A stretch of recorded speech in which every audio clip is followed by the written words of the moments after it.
Hello viewers, you are welcome to the Voice of the Youth. The Voice of the Youth is your most discursive and most elaborative talk show that enables discussions that promote personal and national development of the young people of this country. And if you have joined us for the first time, I would like to encourage you to share the link, comment, and also invite someone by sending the link, of course, to the person to be part of the discussion. On this platform, we discuss issues that affect young people and how they can contribute towards national development. Today, we're going to continue with our discussion we began last week. You know, last week we looked at youth interests and party manifestos, and we had discussed very well the relevance of manifestos and how they help young people. We are going deeper into the discussion today.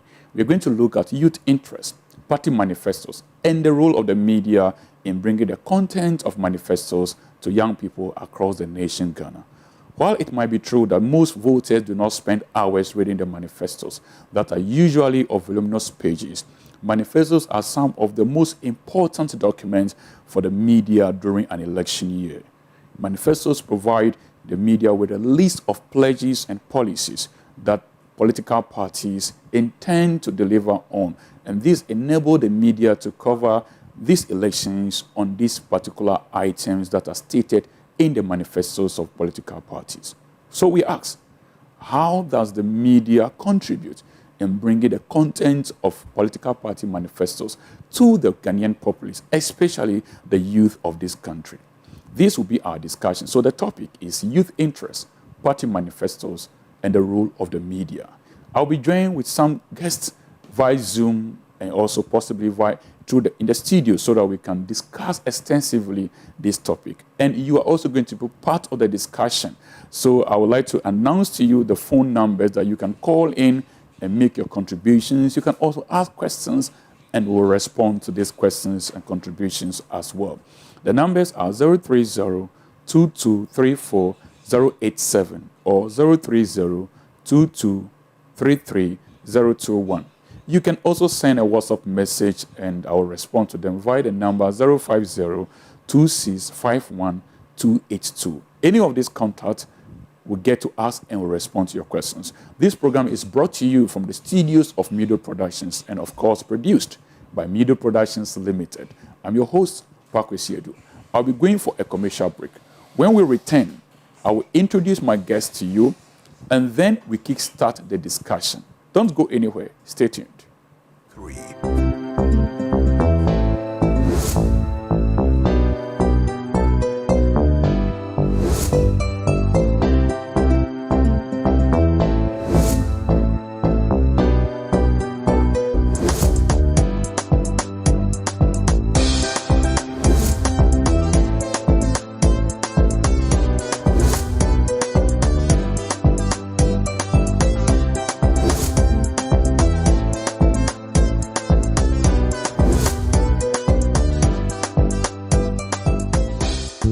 All of this, quality sound and video, all of this, yeah.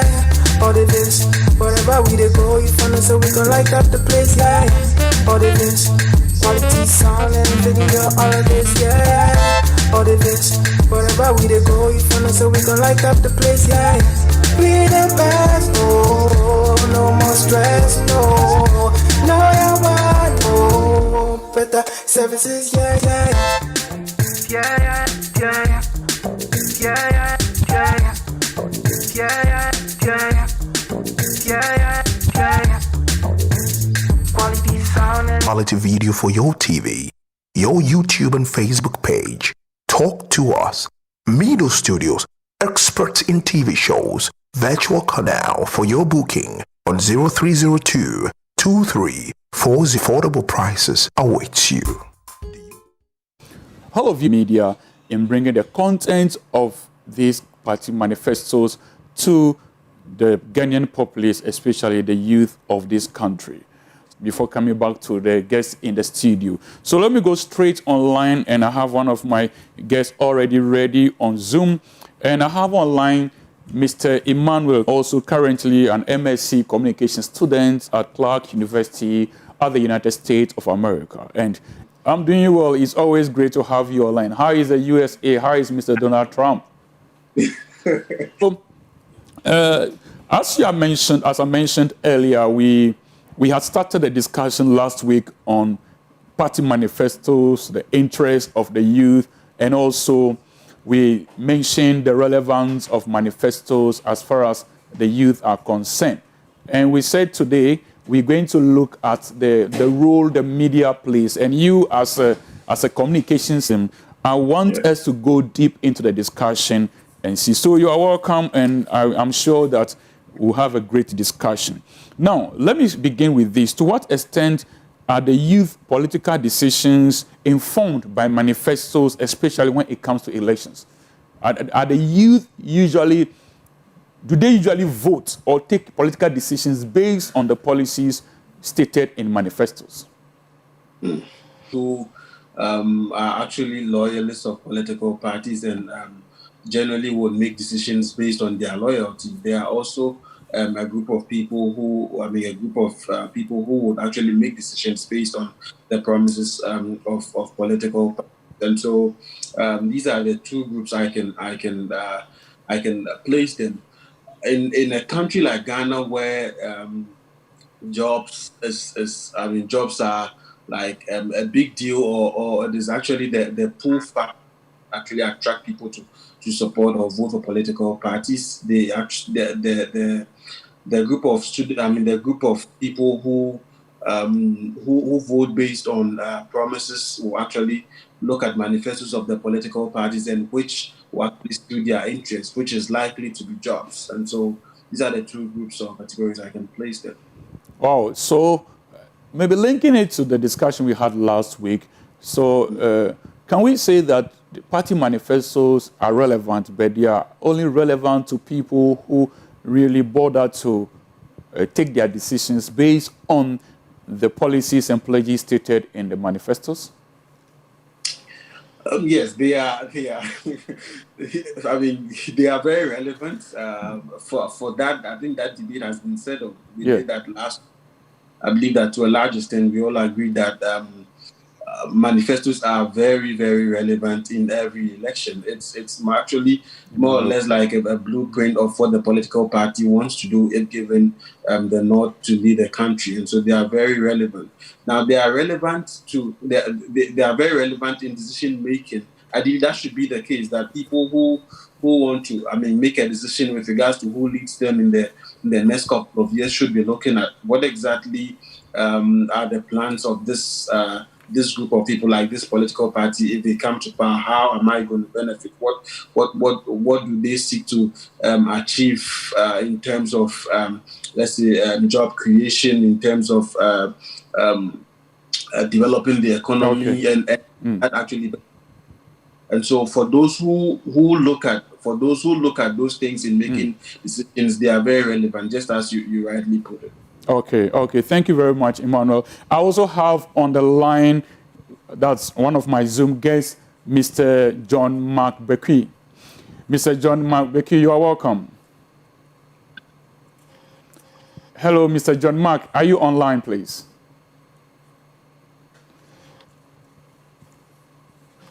Hello, Mr. John Mark. Yes, I am online. Okay, so Mr. John Mark Quecy is a legal, it's a private legal. Yeah, I can hear you, Mr. John. I can hear you. Lawyer John Mark Quecy is a private legal practitioner and the CEO of GM Solutions. And incidentally, he also happened to be a former SRC president at the University of Ghana. Mr. John Mark Quecy, you are welcome to the Voice of the Youth. Yeah, thank you very much. Thanks for having me.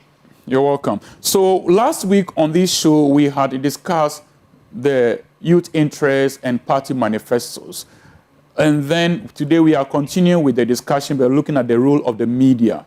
But to you, considering your background with a political science background and also as a lawyer, a legal practitioner, I want you to respond to this question for me. There's an argument that manifestos are not actually legal commitment, and making a pledge in the manifestos does not guarantee that the elected party will implement it.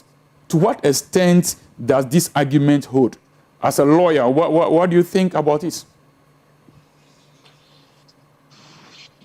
Well, I would say that yes. First of all, they are not binding documents. They are not documents that one can hold a political party onto legally and say that because you have not, you have pledged ABCD in your manifesto and you have not performed them, therefore I am, let's say, taking you to court to compel you to so do. No, the statements made in a political document such as a manifesto, in my opinion, are not matters that are justiciable. They are not things you can carry to court and seek an enforcement. So in that light, one cannot definitely say that they are binding on the political parties. But it is worth noting that it is in the interest of the political party that has put out a manifesto to ensure that it follows it through, because that becomes more of a social contract between you as a political party and the electorate. So that if you have come out, because in the first place, no political party has been compelled to make a promise to the people. You have decided that you set yourself as a political party and have decided to say ABC to the electorate. And you have gone ahead, not only say that orally, but have decided to reduce that into writing. Now, if you have come down to the level of a manifesto, it means that you want the people to hold you onto a certain commitment. Now, that is where I think that it becomes, or it seems to become, binding on the parties involved. But I do not see it as, a document for which one can say that because you have said ABCD, you are legally bound, and therefore, if you fail to so comply, then let's say we are taking it to court to seek remedies against you. No, not in that light. Okay, Mr. John, not to seem to have pained you so much, but I have heard many times that there is a social contract between the political leaders and the populace of the nation, especially maybe relating to political party manifestos. Can you help us understand what that actually states, what that statement actually means? Well, a social contract, this is more of a political theory. Within a political system, for instance, what we see is that if you read our national constitution, that's the 19th Constitution of Ghana, I think somewhere in Article 1, Article 1 Clause 1, 1 Clause 2, talks about that understanding of the social contract, where the sovereignty of the state resides in the people.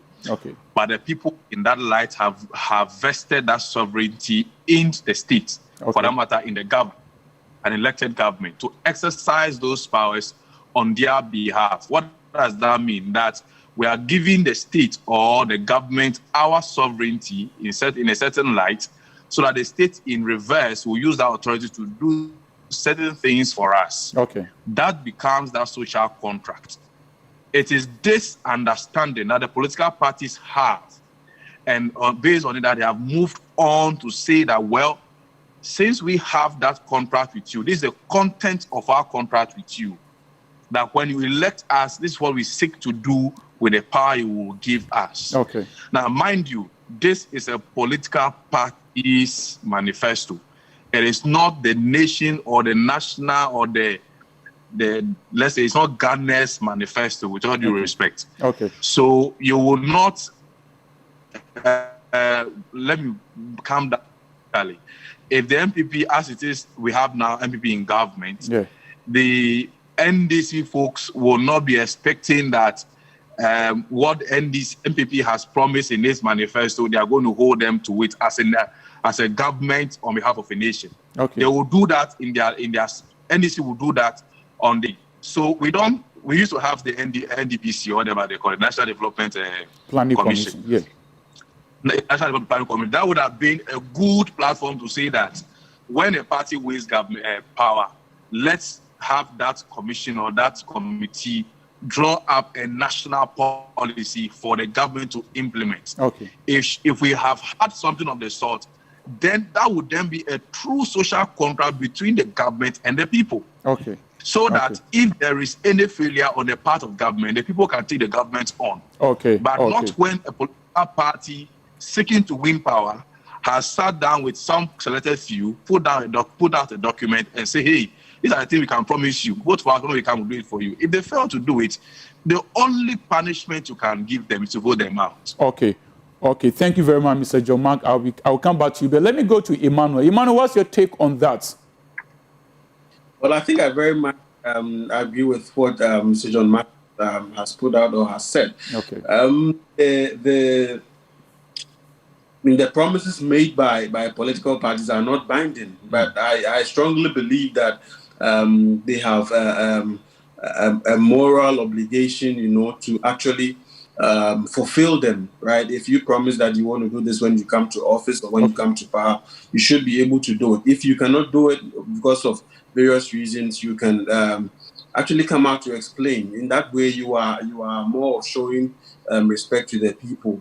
I quite remember in 2008 when the late President Mills was running for office, he promised a one-time premium for the National Health Insurance Scheme. And when office and things looked gloomy, he publicly made a statement to explain why that promise could not be fulfilled. And I think that it was a step in the right direction. It was a very laudable that all parties should learn from. In as much as they do not have, their manifestos do not have any, there's no legal binding. They should be able to, as a way of as a way of acting in good faith, as a way of building that rapport with the people, should be able to come out to actually explain why they can't do it, basically tell the reason why they can achieve such promise. Okay. Wow. Thank you very much. So you guys have made some very cogent points. For instance, the possibility of having the NDPC work out a manifesto for the nation. I think we'll interrogate this more after a commercial break. So viewers, I'll be going for a commercial break. And when we come back, I will introduce my guests in the studio that will join the other guests via Zoom for us to continue the discussion. This is the Voice of the Youth. Please share the link, invite someone to also follow this discussion and make your contributions on the page. I will read them, and then you can also call in or send a WhatsApp message. I'm going for a commercial break.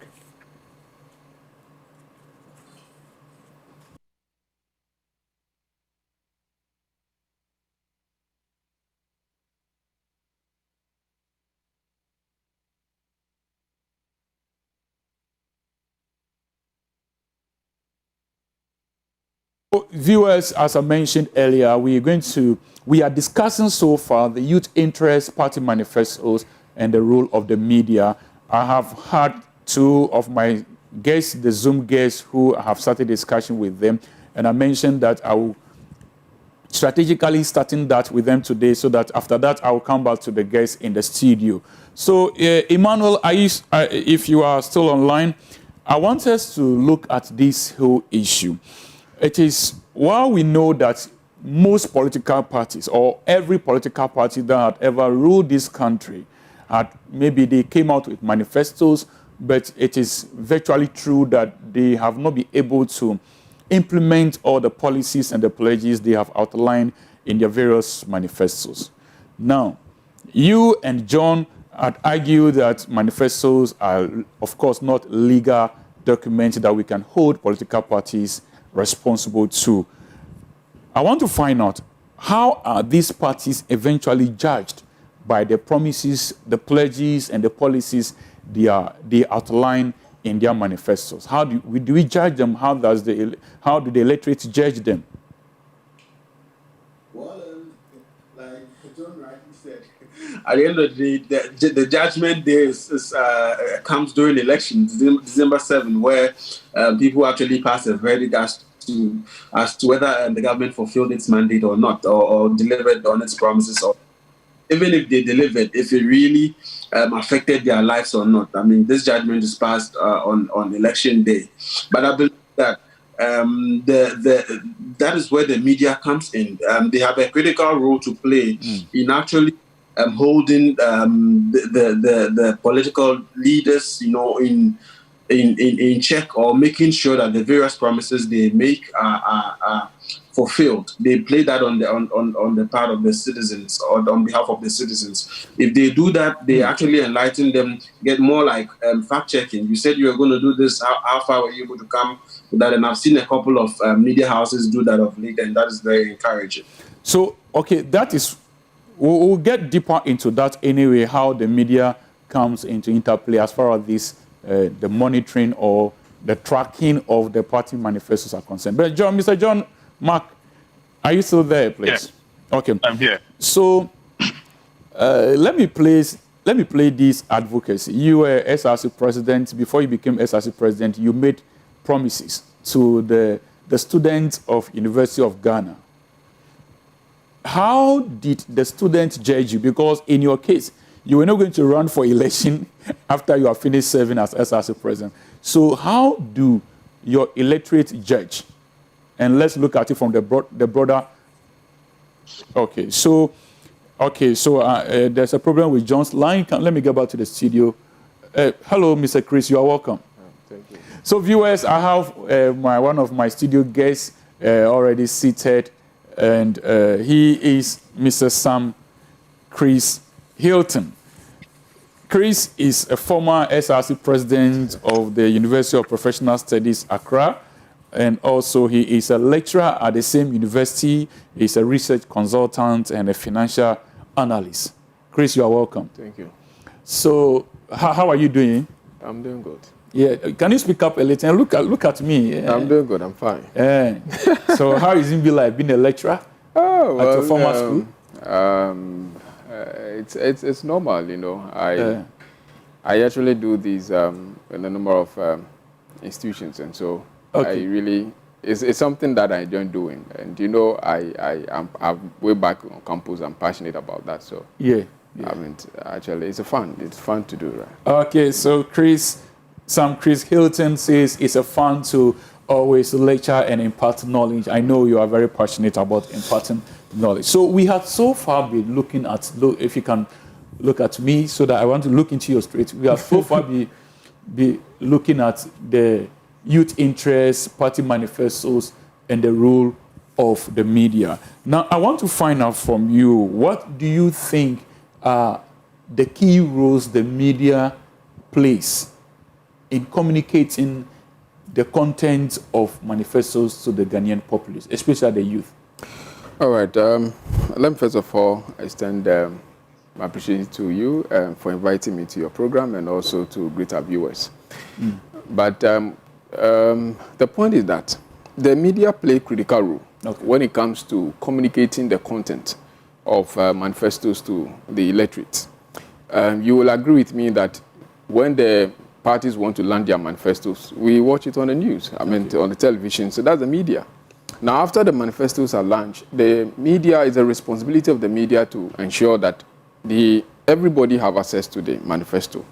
We may not be able to read the manifesto in detail, but highlight of the manifesto is important, that we have it, and then we discuss that. Okay. Now, the question then is, what type of media are we talking about here? Are we talking about electronic media, traditional media, or that's the graphic papers, or we are talking about the social media?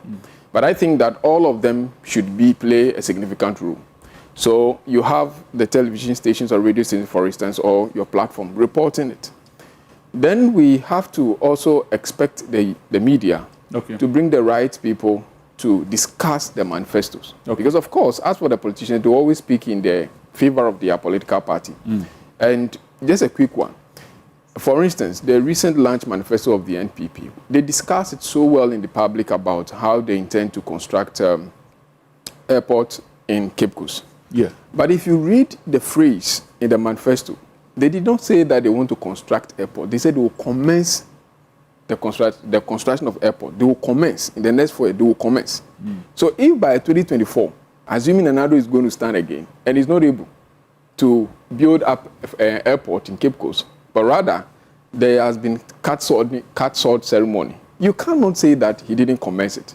What if they argue that construction certainly begins with commencement? But if I say I'll commence something does not mean that. You see, I said I'll commence. So the point I'm making is that by next 4 years, he commenced it. He cancelled. Okay. Now, So the point I'm making then is that then the media will let the voters or the youth understand this principle. So for me, if you then ask me, what does it mean to say that you will commence? I will not interpret that to still mean to say that you intend to establish or construct that. Okay. Because at the end of the day, on a day to election, following election, you can say you've started, but we are not seeing it because the intention behind that policy is to create jobs. Okay. The intention that policy is to bring more economic activities to that community, that region. So if you are not able to articulate the policy clearly, so that the voters will begin to have the trust in that policy, then towards election time, they will say that we didn't say that we are going to do actually. What we said is that we are going to actually commence. We did start. Okay. So the media then will let the people understand what are we saying, what exactly is in the manifesto. We want to be able to know the major point that the political parties are raising that they are going to do. We want to understand it. Okay. And how are they going to do it? And what is the economic impact on our economy? Okay. What is the significance to the youth? As a youth, you should be interested in every single policy of the government. Okay. Because you ask yourself, when President Dramani Mahama and then President Nana were youth at our age, they claimed that their fathers were not doing too good. Okay. And they also said that they were the future leaders. Mm-hmm. If today we are also complaining that the way things are going, that is not how we are expecting, then we should be careful how we look at things now and decisions we take now, because it's going to affect our children when they get to our age. So it's not going to, the media is a critical medium through which we have to interrogate, peruse every single promise in the manifesto. Just to add to what, make a reference to what my colleagues on the via Zoom said. Though it is not a legally binding promise you are making to the people, but they've already said it's a social contract. And you can extend the argument to say that it now creates the issue of integrity. Okay. That, look, you promise you are going to do this.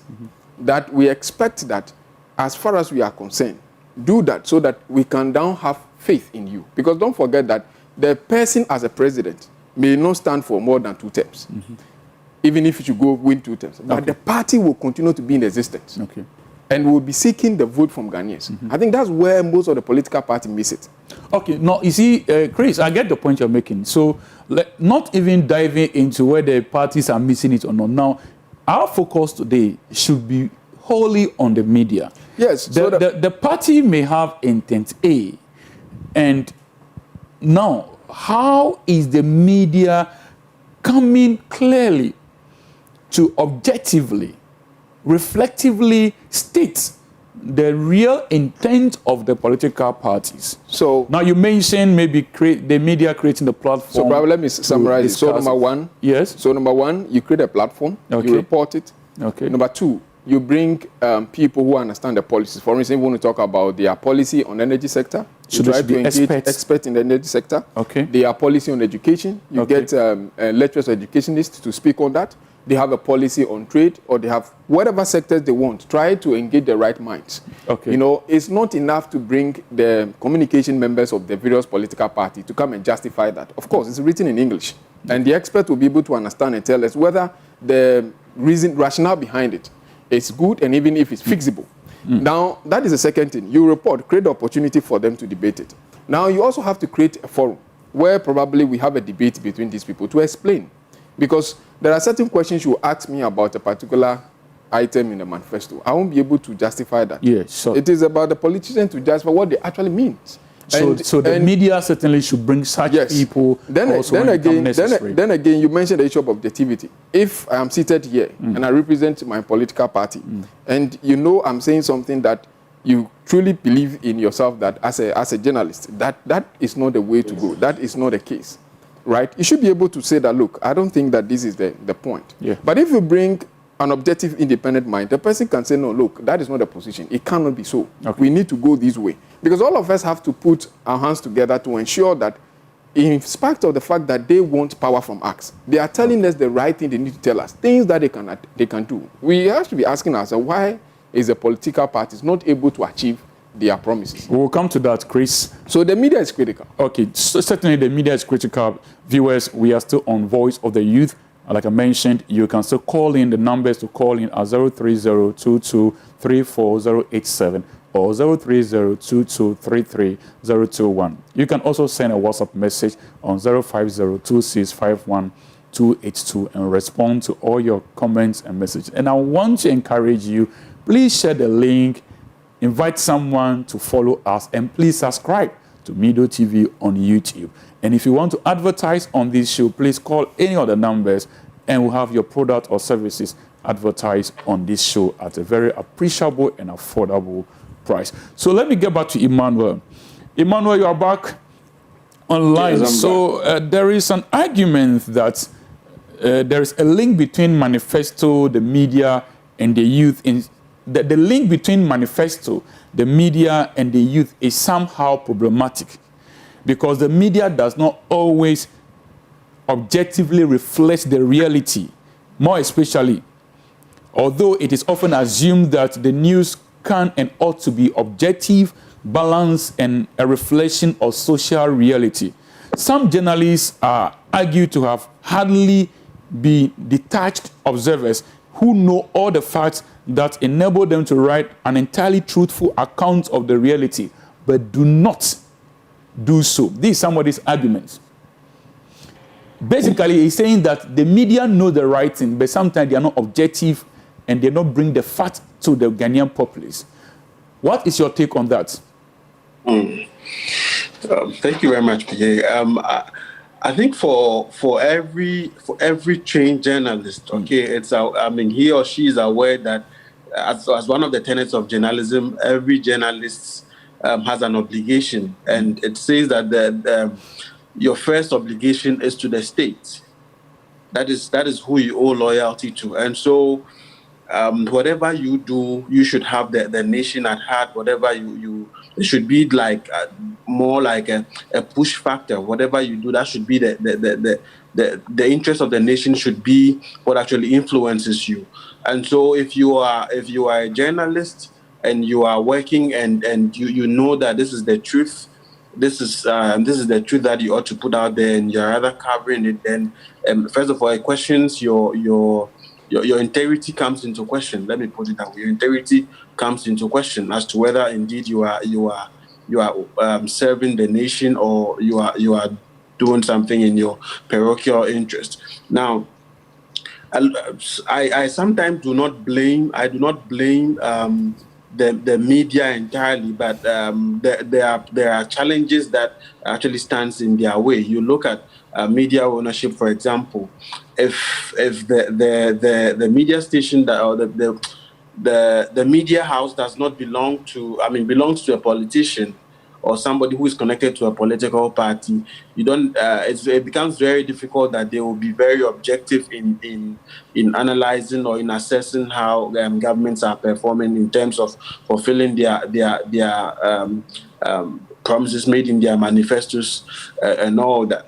Aside that, there are journalists or people who work in media houses who have affiliation to political parties, or one way or the other being compromised, to either to sit on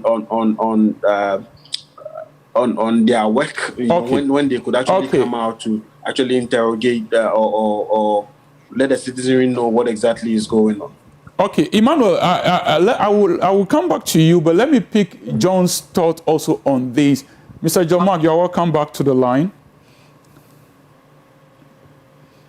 Yeah, thank you. Yeah, what's your take on this, that journalists sometimes are not very objective? For instance, Aloso et al. 2012 advocate that their political ideology sometimes influence their communication of political manifestos to the populace. What's your take on that? All right, thank you very much. Like Emmanuel rightly mentioned, media ownership is very important in this discussion.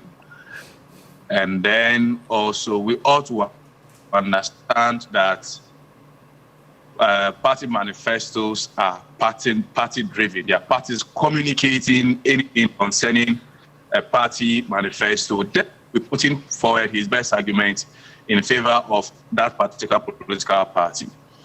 Now, it is necessary that we have a media that speaks truth and accuracy, or that represents the facts as they are so that the people out there can judge, based on their own conscience. And so it is necessary that we get the media to do it right. Okay. The challenge is the reality, and that is one thing all of us must bear in mind. That is the fact that these media houses, many of them, are owned or sponsored by political parties. Okay. Therefore, you would not expect, for instance, with all due respect, let's say Oman FM in Ghana, for instance, or the suspended Radio Gold, for instance. You don't expect Oman FM to be discussing NDC manifesto in detail and be telling you the good sides of the NDC government. I mean, with all due respect, you'll be politically immature with thinking that way.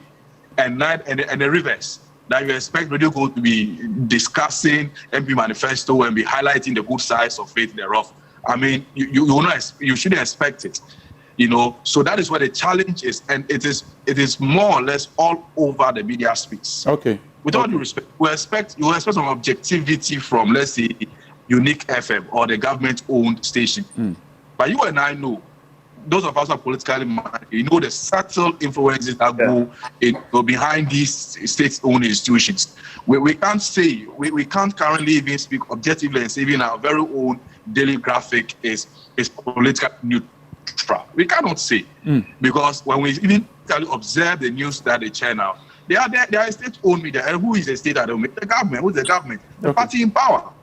Narrowly speaking or describing government. So we need to get that understanding. And that is where I would personally, say that we, the youth, must take interest in getting news from original source. For instance, how do we do that? Like the language of the manifesto about how the airport in Cape Coast is to come about. The language in there is different from the language out there, which means that if we all have copies or make an attempt to get original or source documents, Mr. Baki, there are some background noise at your place. I don't know. There are some people speaking around your place. Tony, if you can mute your microphone for me, please. Tony, if you can mute your microphone for me. Okay. Okay, Mr. John, please continue. Yeah, so, I mean, in a nutshell, all I'm saying is that much as we expect objectivity from the media houses, this media house are sponsored by people, some media houses, I may say, are sponsored by people who have political interest.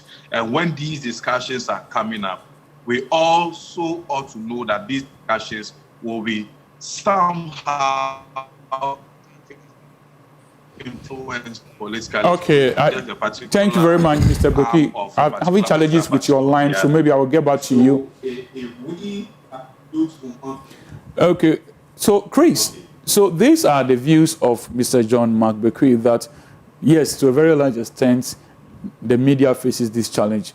I want to find out from you quickly, what's your take on that? Then we take the next question. Yes, I think to some extent I agree with what they've said. Okay. Except to say that, to add that the objectivity of the media, it's always, sometimes we can look at it from personality. Please, can you hold your thought for me? There is a caller on the line. Let me pick him. I will come back to you. Hello, Michael. You are welcome to Voice of the Youth. Thank you. Good afternoon. Good afternoon. All right. And sorry for keeping you long on the line. All right. I apologize for that. I want to, first of all, congratulate you for the interesting activities you are holding on your show. Thank you. And just to share my little thoughts on today's topic. Please go ahead. I believe that if every institution will revisit their institutional policies, then we can actually understand that maintaining a high level of integrity as an industry will play a major role in helping every institution maintain its policies, and that will help in a long way building the nation at large. Okay. The media, I would say, is playing a very critical role as an intermediary between our authorities. If I mean authorities, that's the government and the public. Okay. And for the public, it will be very difficult for us to actually understand the depth of development that the government may be bringing to us as a nation when it cuts across every region. So it is on these media platforms that I believe the political parties, the government, they come to tell us their stories, telling us they've done this, they've done that. And therefore, if the media can maintain a high level of integrity by establishing some sort of investigative body within their sector to also investigate on whatever projects that government or these political parties will come out to be telling the viewing public that they have executed. Because many of the stories we visit and we realize that they are not existing. So we are pleading that the media should investigate the issues very well and communicate the right message to the populace. It is the public who knows what the experiences of citizens are. So if they can invite more of the public on their show rather than the political parties who come and be debating on, I've done this more than you, I've done that more than you, it will help put government on its toes. Okay, thank you very much. Thank you very much, Mr. Michael Ahinabe. So, Chris, what's your take on that? Yes, so he feels that maybe independent persons should rather be invited by the media houses to speak to some of these issues. What's your take on that? Yeah, so exactly, that was the point I was making earlier, that you don't invite political the medium to communicate whatever the government is doing. They couldn't have stand in their own house and start to talk to their children. They have to use the media, right? But the point I was talking about objectivity is that we have to also look at it from this angle. They mentioned about the owners of the media house, which make the work very difficult. We also have to look at the security. Because if you have situations where the media personnel feel that they are safe, that you are going to express your opinion, your genuine opinion about a particular matter, and you are not going to be harassed, you are going to be protected against any form of verbal assault or any form of intimidation or whatever the case may be, then I'm sure that the person is safe to do that. Who is providing this security for them? It's the government. Okay. You get the point. It's the government. And it's how we create the culture of our society. For instance, if you have a culture where a young man can wake up and to the extent of even insulting the president on the media.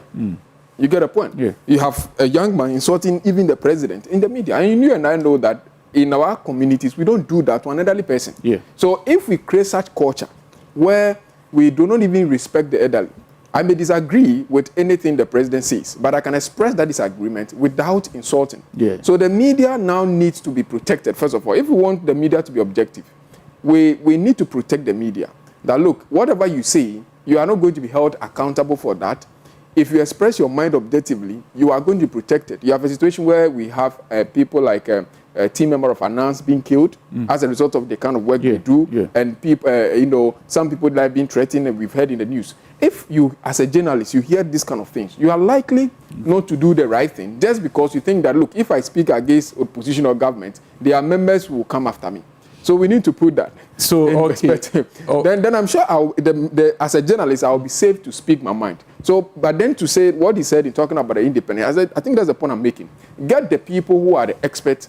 Get the people who do not affiliate themselves to any political parties, like you are doing. To the issues. Like you are doing. So then they will speak to the issues. And then to quickly to add that we still have some media houses that we cannot clearly or publicly associate them to political parties. And I think they're also doing good. Thank you very much, Mr. Chris Sam Hilton. So there is a need for inviting independent persons. Viewers, we'll be joined by my other guest, Tony. Tony is online. Tony was supposed to be in the studio, but he couldn't make it to the studio, but he's joined us via Zoom. So we have Tony Henry Arthur online. Tony, how are you doing? I'm fine. How are you too? Tony, can you hear me? Yes, please, I can hear you. I'm fine. How are you too? We are doing well by the grace of God. So Tony Henry Atta is a law and development advocate, C High Court registrar, and also a former SRC president of the University of Cape Coast and a former USAC financial controller. So I've been able to arrange 4 SRC presidents today on the show. So Tony, you are aware that media houses find ways and means to communicate my party manifestos to the Ghanaian populace. What do you expect the media houses? What ways do you expect them to bring the content of manifestos to the Ghanaian populace? What are your expectations? Well, thank you very much. I think that the relationship between voting behavior, voting pattern of the youth and the manifestos of political parties and manifestos of political parties have not been a subject of discussion both in academia and also in politics. The reason is that sometimes the manifestos of the political parties are so voluminous in such a way that people find it difficult to have time to read. People find it difficult to have time to read the manifestos of the political parties. So the role of the media is that the media has the responsibility. Tony, is it possible to position your phone well? Manifestos of the political. Is it possible to position your phone well? We want to see your face well. I know you are a very handsome man. I want to see you well. Okay, I think this is better. Yeah, this is better. So you can go ahead. Yes. So the media, the role of the media has the responsibility of breaking the thematic areas of the political parties manifesto to the public or to the youth. And the aspects of the manifesto that concern the youth, it is the responsibility of the media, because the researches that have been conducted indicate that it is not possible that the youth, even if the political parties make provision for them in their manifesto, will have time to go and read. Yeah. And so it is the responsibility, in this case, it is the responsibility of the media to acquaint themselves with the political parties manifesto. So the media, which has acquainted itself with the political parties manifesto, will then have to break it down, make it popular, so that it will serve as benchmark for the political parties. If the media doesn't make the manifesto popular, then it becomes just a document that has been made by political parties, which has no any legal backing. I mean, the contract between the political parties and the electorate. Okay, Tony, if I may come in. Tony, if I may come in. Can you maybe okay, so Chris, let's look at this issue. So there is an argument, Chris, there is an argument that the media houses play very critical role that's communicating this manifesto content to the Ghanaian populace, especially the youth, which are our main focus. Now, beyond the fact of the platforms you mentioned, they should create the platforms and then invite the right personnel or experts to deal with these issues. What do you think the media is not doing right, that they should look at it and rectify it so that young people especially can be well informed with the content of party manifestos? Number one, I think the media is not focused on the public. Okay. What do you mean by that they are not focused on the public? You see, it looks like the media is always interested in reporting political issues. Okay. And once you are reporting, the most important thing is that I report it to the public. Whether it's about this MPP, then let's bring the communicators to debate it. For instance, you recall during the time when they were sharing food, the lockdown, then a city MP made the allegation that they were sharing the food based on political party lines. you expect the media to go and investigate this through experimentation. Simple observation could solve the problem. Okay. You go to the other party being accused and ask them that they say you were sharing food. Is it true? You expect them to say no. You expect the political party being accused to say, yes, I was actually sharing the food based on party line. No. What the media ought to do is that it appears to me, sorry to be harsh on them, but it appears to me some media and journalists appears lazy when it comes to gathering news to report. Okay. You could go to the community, for instance, observe what is happening. And Tony was saying, take the manifesto, give the highlight, tabulate them sector by sector, and put it out there. Because you then come to your show, for instance, you sit here, you said, in the educational sector, the MPP intend to do A, B, C, D. Health, A, B, C, D. Look, my guest, what do you think about that? Okay. So even if I don't have the time to read the whole document, if I'm sitting in my car, if I'm Facebook, if I'm WhatsApp or watching television, so I'll be able to connect, to hear. Because everybody entertain himself, whether you are busy, whether you're in office, wherever you find yourself, either you are listening to radio or you are actually watching television or on Facebook, right? Or you just have a highlight and then share it on social media. For me. Yeah, so the point I'm making is that for me, I think that the media, the way and manner they communicate to the public is as if they just want to hurry it in. The role of the media is not just to report, it's to educate us so that we can take decisions based on what they are informing us. Okay. Well, I think we'll continue with that, but let me pick Safe House. Safe House, you are welcome to the Voice of the Youth. Thank you very much. I want to first of all thank your production for the good work we are doing for Mother Ghana and the youth for that matter. Thank you. I'm also of the view that, you see, in the event of a polarized political space we have now, or the media, that is so partisan, some are so blind that I can arguably call a rented media doing the bidding of some political parties, trying to skew argument or explanation of political, how do you call it, manifestos to the public in order to bait them to vote for in a particular direction. I think it is in the interest of the political parties themselves.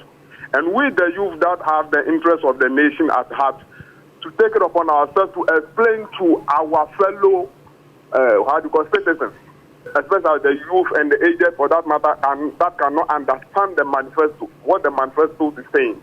Which the youth should assume that position to explain things to our fellow citizens and our agents so that they can understand.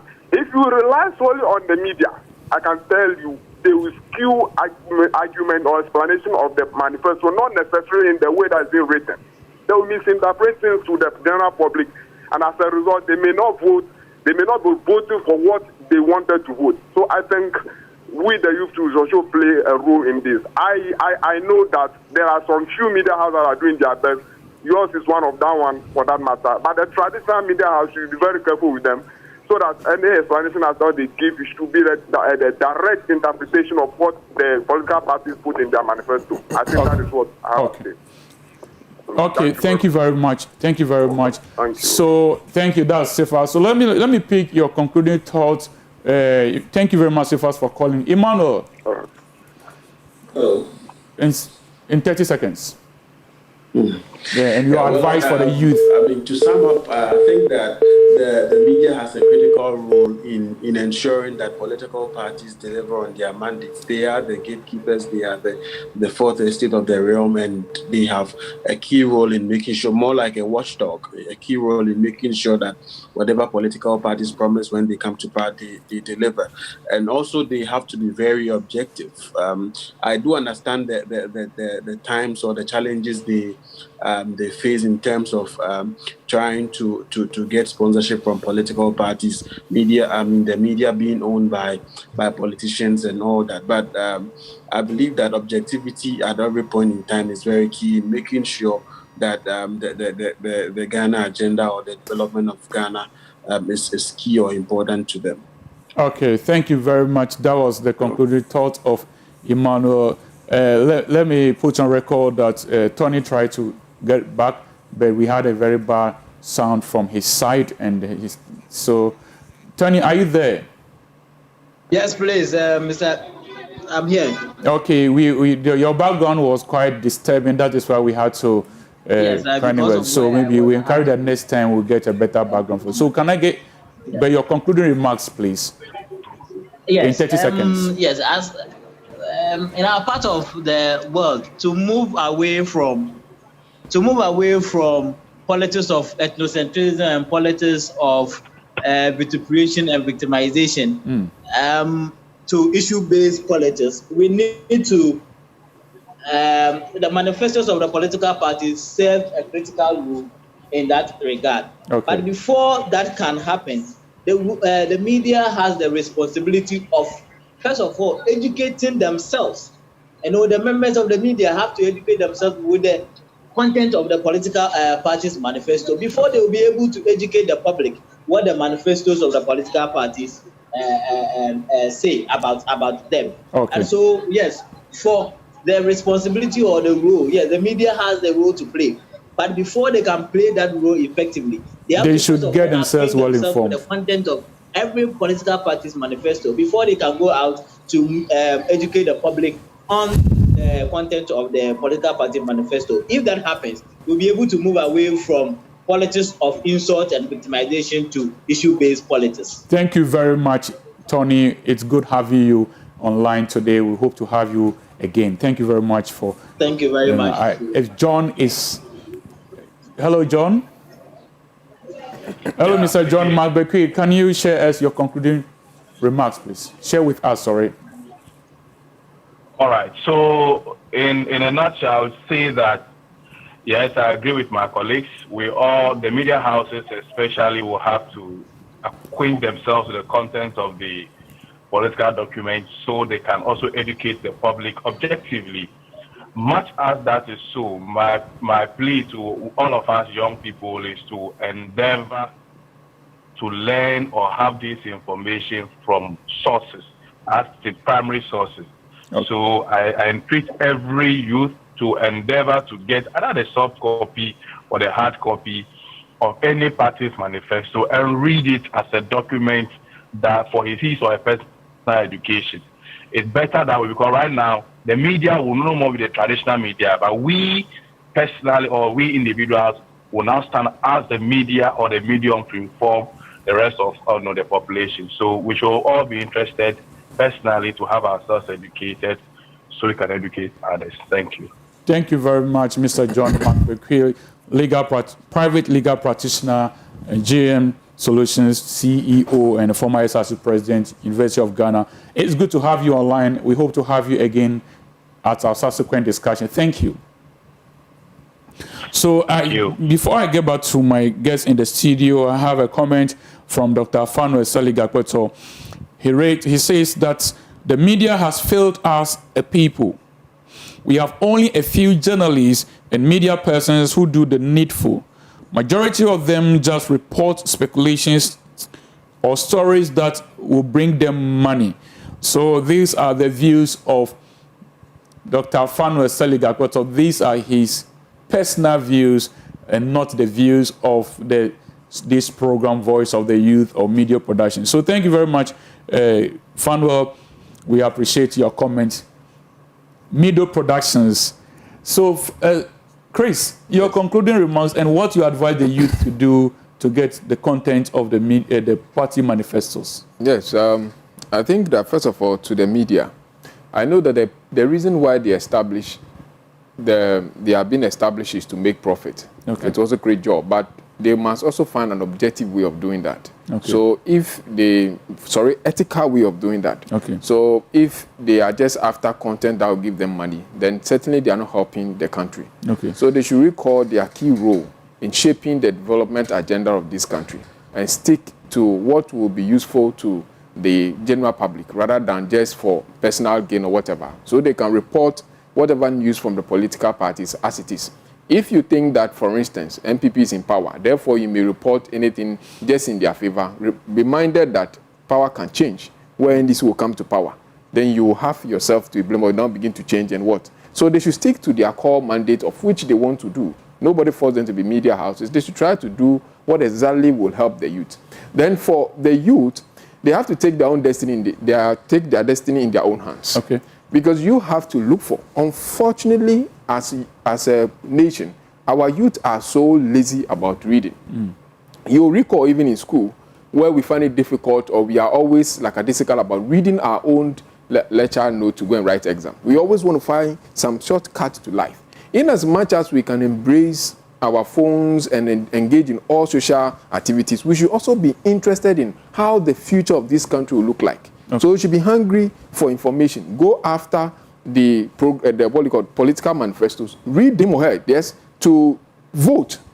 So if my mother called me and said, which political party should I vote for?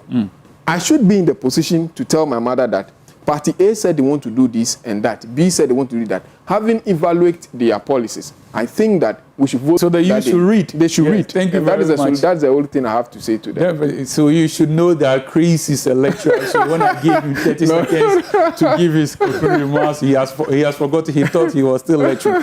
But Chris, Sam Hilton's degree and master's there as well. And then he has, I recall, he was one of the guys who were angrily campaigning for me, or massively campaigning for me. I was going for Luke's president, and he was my SRC president when I was at the graduate school anyway. And he's also a research consultant and a financial analyst. So viewers and followers, this has been our show, The Voice of the Youth, and we have discussed youth interest, party manifestos, and the role of the media. And it has been very educative so far. I want to just encourage you to always stay tuned on this platform. Beyond Monday, we also have another program on Wednesdays, and that is Chewadwin, that is hosted by Nature, and it comes to you on Wednesdays from 11 a.m. to 12 noon. And then the next day, which is Thursdays, we have the program by name Throwback Thursday Bash, which is hosted by DJ Humble from 3 p.m. to 4 p.m. And so if you want any services that relate to sound, audio, or video, contact Mido Productions. If you want to rent any of our studios for talk shows or TV shows, whatever it is, contact Mido Productions and it will be sorted out. And let me remind you that any program that you want to do and you want a jingle or a commercial, a radio or TV commercials, Mido Productions give you the best that you can ever imagine. And if you want to advertise on our show, you are always welcome to come and advertise on any of our shows. Until then, I would like to say thank you to my crew, the director, Dominic Ansansari, supported by the team, Abel, Abigail, Jeff, Pate, Edmond, Mr. Sante, and everybody behind the scene. I want to say thank you all, and I wish you all the best. God bless you. And I want to wish this young man who says wishing happy birthday, Courage Kittle, I wish you happy belated birthday. And if you want us to wish you happy birthday, send a comment. I'll read it. Until then, I will come your way next week, Monday. Thank you. This has been The Voice of the Youth, and I am your host, Paa Quecy Adu.